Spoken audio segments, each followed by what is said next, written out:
Okay, welcome to the channel, everybody. I got a brand new video for y'all. This is actually technically the first video on this channel called All Type Politics. And on this channel, we'll be covering everything from Canadian politics to international affairs.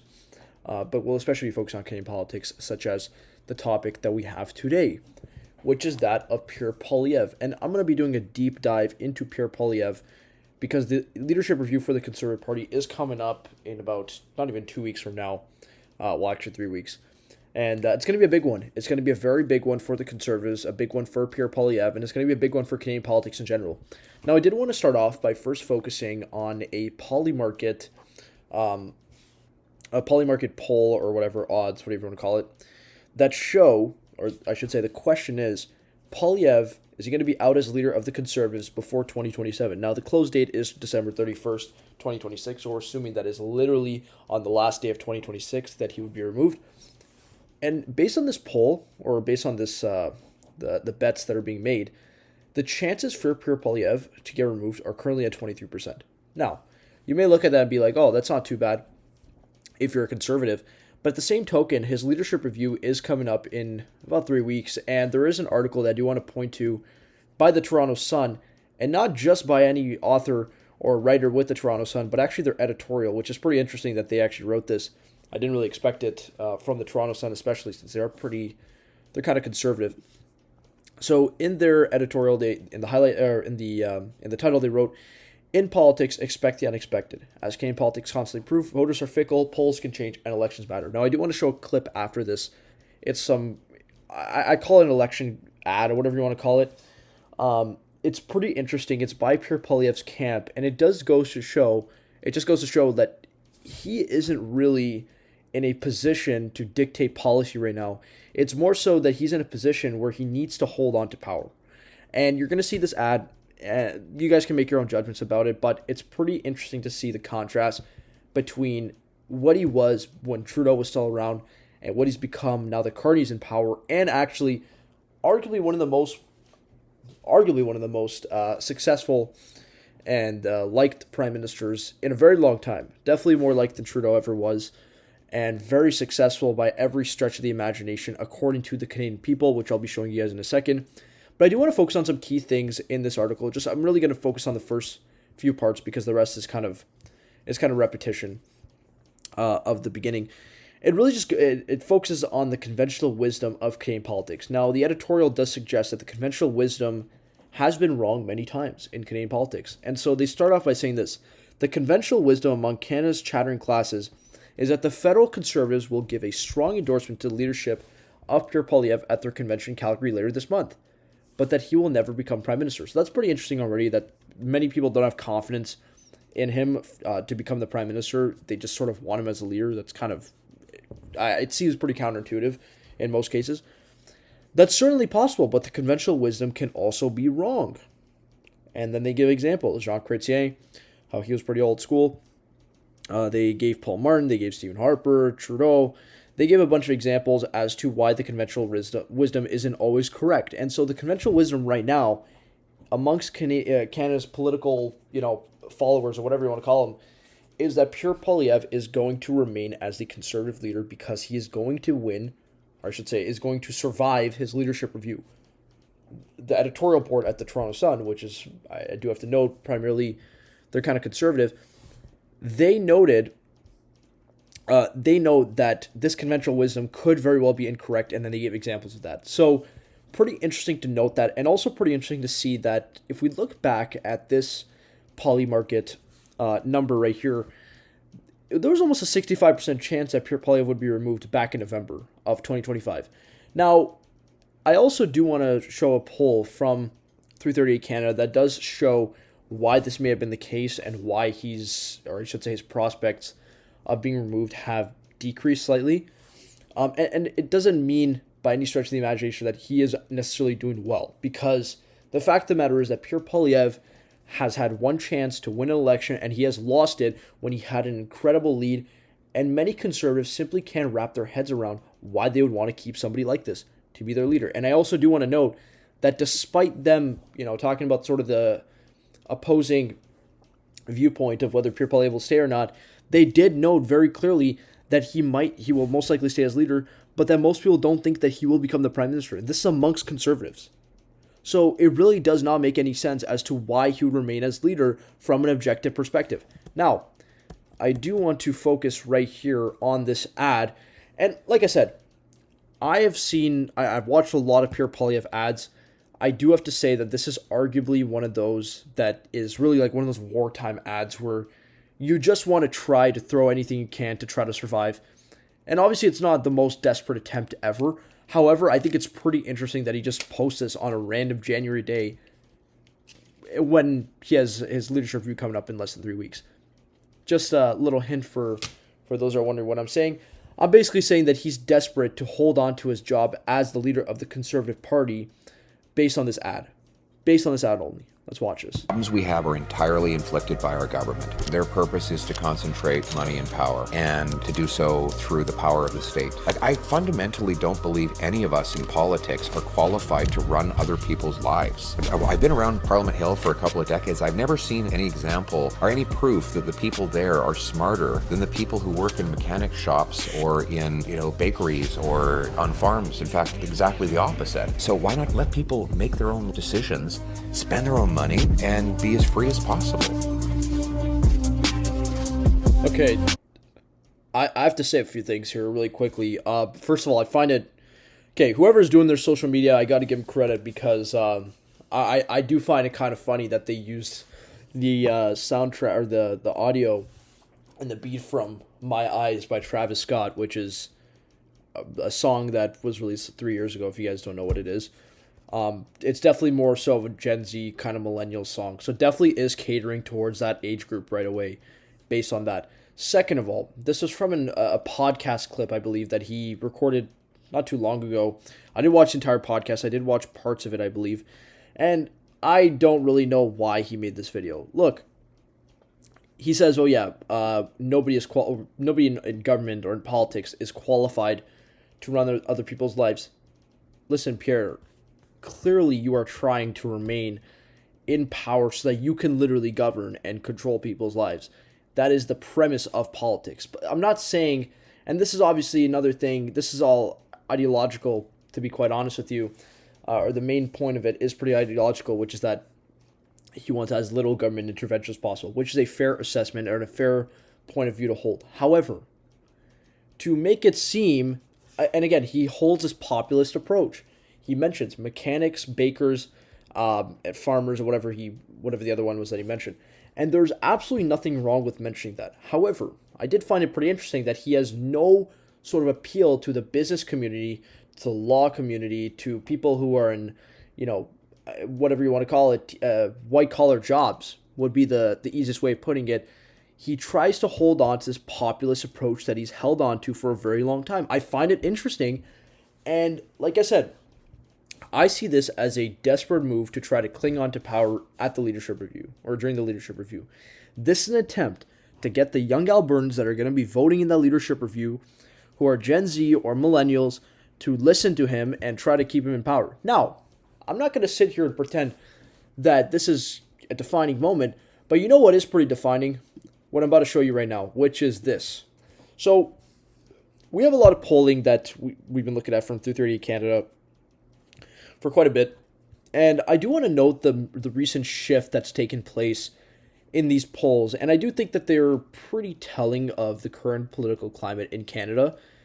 But there are also a lot of questions that we just don't have answers to based on these polls. Now, I'd like to start off first and foremost with this. So, for those that remember, Justin Trudeau, he was the Prime Minister of Canada for about 10 years. And in January 2025, he ended up making a speech and he said he's going to resign. He ended up resigning actually in about, somewhere around here, like May or something like that. And ultimately what happened was, March, because Carney already won the election for the leadership review. So yeah, it was like somewhere around here. He ended up actually resigning. And so the day that Carney took power, if you take a look, I don't know why they have so many dots here, but I'm going to try to, I don't know if you guys can see it. You guys can see the number for sure. So after Carney got elected as a Liberal leader, or I should say before he got elected as a Liberal leader, right? This is the day of when he got elected. But if we look back before, right, the Conservatives were absolutely dominating the Liberals. This was last year. This is literally a year ago from today, maybe a bit more actually. This is a year ago from today, or a year ago today, which was January 12th, 2025, exactly 1 year ago.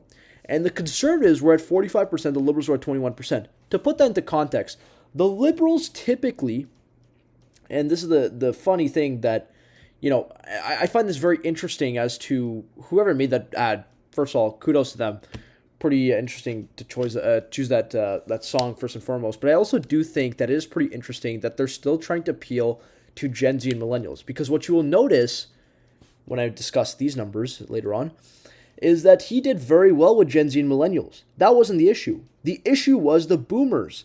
And so when you had the boomers from the Liberals, the boomers and some of the older generations from the Liberals who went to the Conservatives, which artificially boosted them to 45%, that was a sign that Justin Trudeau had to go. And so he resigned on January the 6th, right around here, or January the 5th, my bad. And that was the moment that everything changed. Because right after Trudeau resigned, literally a month after, if we take a look 1 month later, exactly 1 month basically, it became 43 to 24, right? So that's a 19-point gap. When you take a look a month before then, it was 25. So right away, it's pretty clear that Justin Trudeau was a problem for the Liberals. Now, if you take a look at March 5th, or around that time, March 5th, it became only a 6-point lead. So they went from 25-point lead, a 25-point lead on January 5th, 2025, the day that Justin Trudeau resigned, to a 19-point lead on, February 2nd, less than a month later. And then they went, if we take a look right here, to only a 6-point lead on the Liberals. And guess what? You know what the worst part is? This is truly the worst part. The Liberals didn't even have a leader at this time. Justin Trudeau was still in power, but he had just said that he would resign. So the idea that Justin Trudeau resigned brought these people back to the Liberals. That's how bad it was for Trudeau. But it also goes to show how weak Pierre Poilievre's actual base was to begin with, his actual stronghold. Look, you take a look right here, a month later, this was, March 9th. If we take a look, literally April 9th. So by this time, by the way, Mark Carney had been sworn in as Prime Minister, and he already called an election by then. So if we take a look at April 9th, Mark Carney and the Liberals were leading the Conservatives by 6 points. So we had this absolutely ridiculous shift in power, or in polling, I should say, from one party to the other. And who was the leader of the Conservatives during this time? Pierre Poilievre. I'll tell you what, there were actually some polls, for those that aren't familiar with Canadian politics, I don't know if I can look it up here because it was so long ago, but there were some polls that had the Liberals at actually 13%. 13% of the national vote. It was so bad. That was the lowest number the Liberals had ever been at in history. Not just, in the 21st century, not just in the 20th and 21st century, in history. So, to just contextualize what we are dealing with a leader. I'm referring to Canadian politics. I'm not a conservative or a liberal. I'm just saying this from an unbiased perspective. We are dealing with somebody who lost one of the biggest leads in history within the span of 2 months. And so he has his leadership review. What does his leadership review entail? It just entails, is he qualified to remain as a leader, number one, and is he going to win us an election? The answer to both those questions, first one, he probably will stay, and we'll get to that in a second.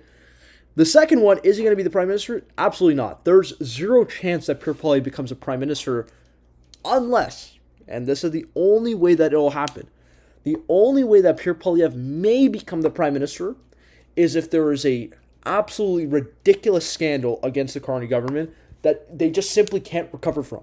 Something that is so bad that you can't even try to justify it. Is that going to happen? Really, 99% chance it will not happen. 99.9% chance it won't happen. Now, we take a look at the polling after the election. And Carney and the Liberals were doing quite well, actually. They actually increased their lead over the Conservatives during the July and August months. So they were actually up by 8 points over the Conservatives. Now, this is partially due to the fact that the NDP absolutely collapsed, and so that support kind of went to the Liberals. But nonetheless, their lead did increase. Now, we look at today, and you look at this number, you're like, oh, 39 to 38, only 1 point. What happened? quite a lot of things happened since then in the world. You also got to keep in mind, during this time, right, this was during the whole tariff, elbows up Canada movement, whatever. So Carney and the Liberals evidently did get a boost. Now, does that mean that that sentiment has died down? No. It also does not mean that Pierre Poilievre has been absolutely doing something incredible that is bringing people back to him. Because if you actually take a look at this, and it's really interesting to note this actually, in June of 2025, which was, it was pretty close. It was about 3 points between the two parties. The Conservatives are at about 41%, which is actually not bad, especially for the Conservatives. Usually they aren't that high. If you take a look at Pierre Poilievre, he's actually gone down by quite a bit. He has actually not been doing good. The only thing that has been making these polls better for the Conservatives is two things. Number one, the NDP has gone up somehow, for some reason. That is also partially due to the fact that there's been some weird stuff going on with aisle crossing and potentially getting an NDP MP to cross over to the Liberals. I don't really know to the extent how long that's going to last, this, boost for the NDP. However, it definitely is something to consider. Number two, we also need to consider the fact that the Liberals simply don't have that elbows up Canada sentiment that was present during the summertime. So that does actually end up lowering their popularity to some extent, but it does not mean that equates to an increase in the popularity of Pierre Poilievre. And so what am I trying to say here?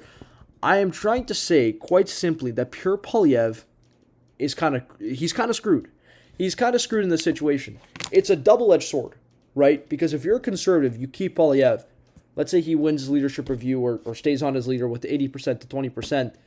You don't know if he's going to be able to win election, because I'll tell you what, this election right here, okay, I should say actually this day right here, the day that Justin Trudeau resigned, he had one of the biggest leads in history in any democratic society, right?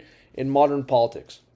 And what happened was, through his lack of his inability to pivot his campaign strategy, his inability to resonate with people, his inability to provide an actual plan for Canadians, and his continuous negativity, he ended up losing this lead, not even to like a career politician such as he is, but to a person who came from England, or actually wasn't England at the time, but he was the governor of the Bank of England, super qualified guy, comes in, has no experience in partisan politics, and wins the election.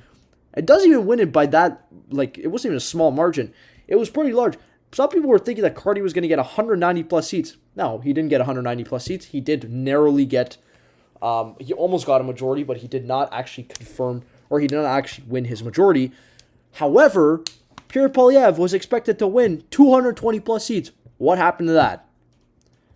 Right? There's so many things to consider here. And I do find it interesting, though, that Pierre Poilievre actually is now in a situation where the polling is actually starting to get better for the Liberals as time goes on. And so we can actually look at this 39-38 and say, maybe this was just a fluke. Maybe it just was a fluke. Now, let me know what you guys think down in the comments below. I don't know what you guys think about this ad. I didn't really think that it was particularly inspiring to the average person. Again, that is really what he needs to focus on. He needs to focus on having his message resonate. And I've seen some people say, oh yeah, maybe his low profile right now is a good thing for him. Look, the fact of the matter is this: Pierre Poilievre ends up thriving when he has more airtime. You got to understand, when you had that lead, when you had that situation where Pierre Poilievre had that lead of 25 points, it was because he was consistently and constantly on TV screens. He was constantly on YouTube Shorts feeds. He was constantly on Instagram Reels feeds, where he was just absolutely flaming the Liberal government because Justin Trudeau had run his country, his party to the ground. Right? So he was able to hammer home. He was on every single screen. This guy had ads playing every 2 seconds. Nobody talks about him now anymore, unless you're a political junkie, which in that case, many people do talk about him, but that's not really the average person. The average person looks at Pierre Poilievre and they say, who ended up winning the election? Was it Pierre Poilievre or Mark Carney? Oh, it was Mark Carney? Oh, Pierre Poilievre must have lost the election, and therefore he is unqualified to run in another election. That is really what the average person thinks. Now, what does the average conservative think? I don't know, because I am not a conservative. However, I've spoken to many conservatives, and there's been conflicting views on whether or not they want Pierre Poilievre to stay. They like his messaging, but they don't think that he is the right man. Because you had a guy, Pierre Poilievre, up against another guy who was the complete opposite of him, right? very subdued, not combative, very accomplished. Not to say that Pierre Poilievre is not accomplished, but just to say that Mark Carney is one of those people that is generationally talented, right? In terms of what he's done with finance, in terms of what he's been doing throughout his career since he was like 18 years old. You know, he went to Harvard, Oxford, whatever. He was up against a guy who's diametrically opposed to him, right? Pierre Poilievre has been an Ottawa career politician. Mark Carney has been all over the world. It's a completely different, it was a completely different matchup from that of Pierre Poilievre versus Justin Trudeau, which was, a career politician versus a guy who was the son of the prime minister. That's really what it was. So definitely is going to be very interesting to see what happens with Pierre Poilievre. There are some conservatives who think, oh yeah, this guy's not the right guy because he just can't win, right? Many conservatives, I should say, all they care about at this point is just winning, because for 10 years they've been losing. They've lost 4 elections in 10 years. It's time that they get an opportunity to have a leader who can win. That's really what I'm hearing from many conservatives. So let me know what you guys think down in the comments below. I do hope that you guys found this video entertaining. Please let me know if there's any feedback that you guys have for future videos. Do you guys want to see documentaries? Do you guys want to see these kinds of videos where I make, news style videos, or whatever you want to call it? Let me know in the comment section down below, and make sure to like and subscribe to this channel. We are going to try to get to 1,000 subscribers as soon as we can, and we're going to be uploading as much as we can here and covering Canadian politics to the best of our ability. Thank you guys for watching again, and I'll see y'all in the next one.